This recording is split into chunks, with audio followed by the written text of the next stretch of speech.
Assalamualaikum warahmatullahi wabarakatuh. Alhamdulillah. Alhamdulillahil malikil mannan. Asyhadu an la ilaha illallah al-hakimur rahman. Wa asyhadu anna Muhammadan abdullahi wa rasuluh sayyidu ahlil jinan. Allahumma salli wa sallim wa barik ala hadha an-nabiyil karim wa ala alihi wa ashabihi wa jami'il muslimin. Faya ibadallah, usi nafsi wa iyyakum bitaqwallah. Faqad fazal muttaqun. Yaqulul Maula azza wa jalla fi muhkami tanzilih. A'udzu billahi minasy syaithanir rajim. Lailatul qadri khairum min alfi syahr. Tanazzalul malaikatu war-ruhu fiha bi'izni rabbihim min kulli amr. Salamun hiya hatta matla'il fajr. Tibtum wa taba mamsyakum wa tabawwa'tum minal jannati manzila. Allahumma amin. Jamaah salat Jumat yang berbahagia, pada kesempatan dan munasabah yang thayyibah serta berkah ini, di Jumat terakhir di bulan Ramadan, khatib tidak bosan dan senantiasa berwasiat untuk menjaga kualitas ketakwaan kita.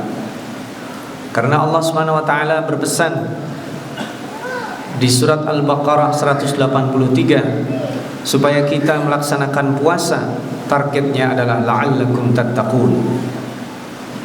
Dalam fi'il mudhari' yang berfungsi litajaddud wal istimrar, yaitu menjaga keberlangsungan, maka target menjadi orang bertakwa adalah selama mungkin kita bisa bertahan menjadi orang baik dan orang bertakwa.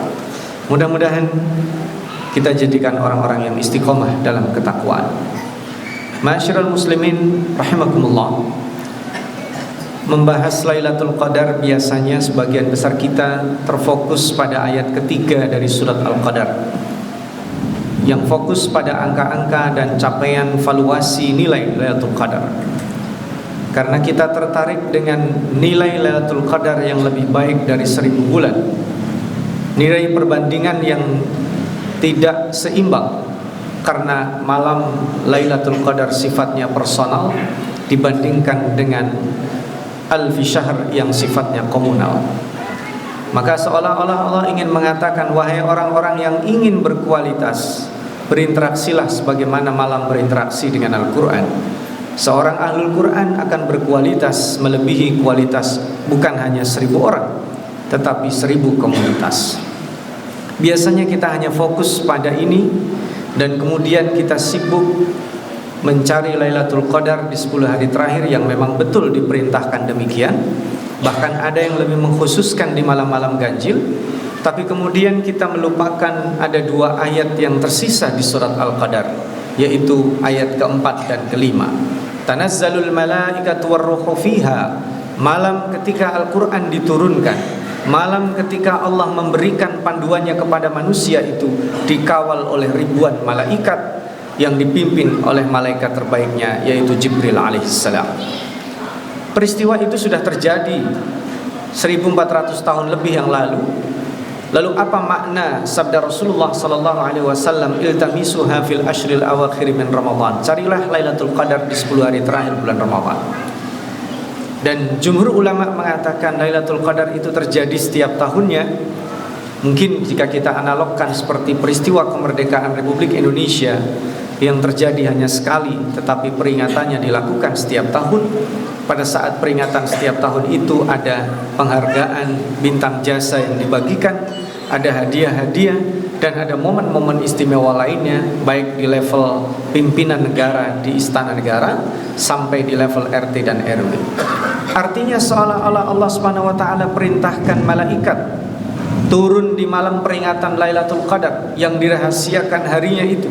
Setiap tahun Allah membagi rahmat, Allah membagikan maghfirah, Allah membagikan ampunannya. Dan Rasulullah sallallahu alaihi wasallam mengajarkan sebuah doa ketika Aisyah yang cerdas itu bukan menanyakan kapan Lailatul Qadar atau ciri-cirinya apa, tapi beliau bertanya, apa yang aku lakukan di malam Lailatul Qadar? Maka beliau ajarkan sebuah doa, Allahumma innaka afuwun tuhibbul afwa fa'fu anni. Doa yang sangat terkenal ini kenapa diajarkan Rasul? Doa memohon ampunan ini kenapa dianjurkan Rasul? Ada banyak para pensyarah hadis ini menyebutkan sebab-sebabnya. Di antara yang paling dominan adalah doa ampunan adalah doa yang paling sering diucapkan para nabi, doa yang paling sering diucapkan para malaikat untuk orang-orang yang beriman, doa yang diajarkan para nabi kepada para umatnya termasuk para sahabatnya, doa yang juga kemudian kita perlu memikirkan karena tidak ada siapapun orangnya yang sanggup menahan murka dan siksa Allah Subhanahu wa ta'ala. Dan juga karena kebaikan kita ini sebenarnya tidak cukup untuk dianggap baik bagi orang-orang di sekitar kita kalaulah aib-aib kita tidak ditutup oleh Allah. Baiknya citra diri kita hari ini bukan sekedar kebaikan yang ditampakkan Allah, tapi juga ada kesalahan, keburukan atau aib-aib kita yang tidak ditampakkan oleh Allah di depan sesama manusia. Maka itulah disebut al-afu. Itulah disebut Allah yang menutup aib kita. Dan ada satu makna lagi yang bisa kita ambil kata-kata al-afu itu di surat Al-Baqarah 219 ketika Allah berfirman, wa yas'alunaka madza yunfiqun qulil 'af. Ketika orang-orang menanyakan kepadamu wahai Nabi Muhammad tentang apa yang harus disedekahkan, diinfakkan, katakanlah qulil afwa. Al-afwa artinya adalah tambahan, al-afwa artinya adalah kelebihan. Maka sesungguhnya ketika kita memohon kepada Allah, innaka afuwun tuhibbul afwa fa'fu anni, seolah-olah kita memohon kelebihan, kelapangan dada agar kita bisa mudah menyayangi dan memaafkan orang. Sungguh sangat kontradiktif ketika kita meminta kasih sayang Allah tapi kita pelit menyayangi orang. Sungguh sangat kontradiktif ketika kita meminta ampunan Allah tapi kita sulit memaafkan orang. Maka memohon kelebihan, kelapangan dada ini adalah supaya kita mudah memaafkan orang. Kita juga memohon kepada Allah kelebihan harta supaya di bulan ini secara frekuensi, kuantitas dan kualitas kita dalam bersedekah bertambah. Kita juga memohon kelebihan energi dan tenaga supaya produktivitas dan mobilitas diri kita bertambah. Kita juga memohon kepada Allah kelebihan ilmu supaya kita bisa mengajarkan lebih banyak lagi.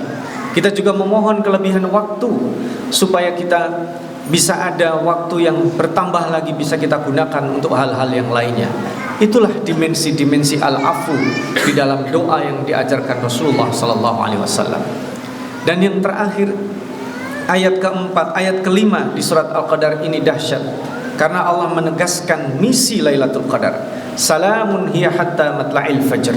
Hari itu penuh dengan salam, kedamaian, kesejahteraan yang menyeruak di dalam dada hamba-hamba Allah sehingga pagi harinya seseorang merasakan karunia yang sangat luar biasa.